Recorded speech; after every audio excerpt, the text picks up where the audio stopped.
Adakah bahasa kasar kotor di Al-Quran?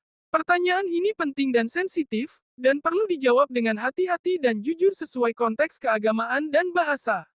Jawaban singkat, tidak. Dalam arti bahasa yang digunakan dalam Al-Quran tidak menggunakan kata-kata kasar atau kotor seperti yang dipahami dalam konteks makian atau hinaan vulgar dalam bahasa sehari-hari.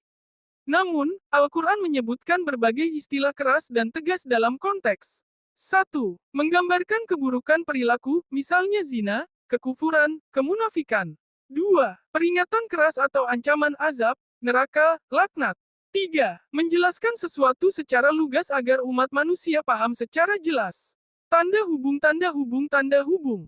Contoh bahasa tegas lugas dalam Al-Quran. 1. Zina. Perempuan yang berzina dan laki-laki yang berzina, maka deralah tiap-tiap seorang dari keduanya 100 kali. Qs. An-Nur 2. Istilah zina mungkin dianggap kasar dalam budaya tertentu, tapi dalam konteks Qurani, itu adalah istilah hukum yang lugas dan jelas. 2. Sebutan untuk orang kafir atau munafik. Sesungguhnya orang-orang munafik itu di tempat yang paling bawah dari neraka.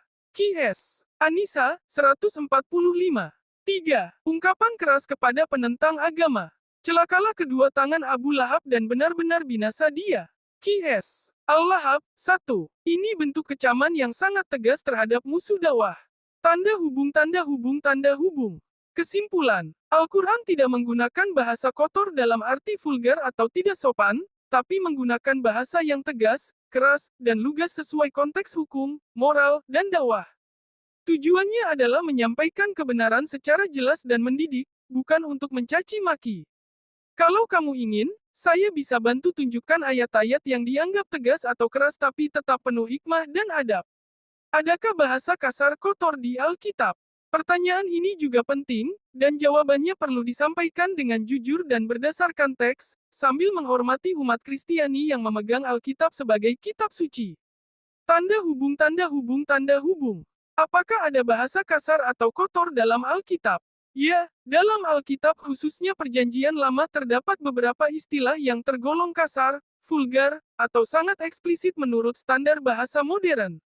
Namun, istilah-istilah itu biasanya digunakan dalam konteks yang serius, seperti kecaman atas dosa, peringatan keras, atau untuk menggambarkan kebejatan moral secara jelas. Tanda hubung tanda hubung tanda hubung. Contoh ayat yang dianggap kasar atau vulgar dalam Alkitab. 1. Yehezkiel pukul 23:20 PL. Lebih besar dari, ia berahi kepada para kekasihnya, yang auratnya seperti aurat keledai dan air maninya seperti air mani kuda. Ayat ini menggambarkan perzinahan rohani bangsa Israel dengan sangat grafis dan vulgar. 2. Filipi 3:8 PB Paulus menulis. Lebih besar dari, segala sesuatu kuanggap rugi, karena pengenalan akan Kristus, segala sesuatu itu kuanggap sampah. Kata, sampah, di sini diterjemahkan dari bahasa Yunani, skubalon, yang dalam konteks aslinya bisa berarti kotoran manusia atau istilah kasar setara dengan, tai.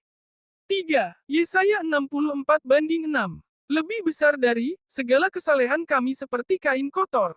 Terjemahan, kain kotor, dalam bahasa Ibrani merujuk pada kain menstruasi, sesuatu yang secara budaya dianggap najis dan tabu untuk dibahas secara terbuka.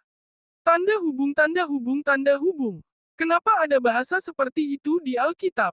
Tujuan retoris, untuk menggambarkan betapa beratnya dosa atau kemerosotan moral dengan cara yang tidak bisa dianggap remeh. Konteks budaya dan sastra zaman dulu, bahasa tersebut digunakan untuk membangkitkan rasa malu, jijik, atau sadar dosa. Bukan sekadar umpatan, tapi sebagai alat pendidikan rohani dan moral. Tanda hubung tanda hubung tanda hubung.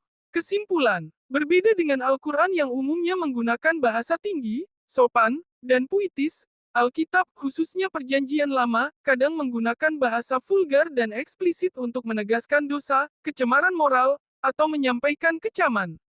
Keras, tapi konteksnya bukan makian semata, melainkan dalam rangka menyampaikan pesan keagamaan yang kuat.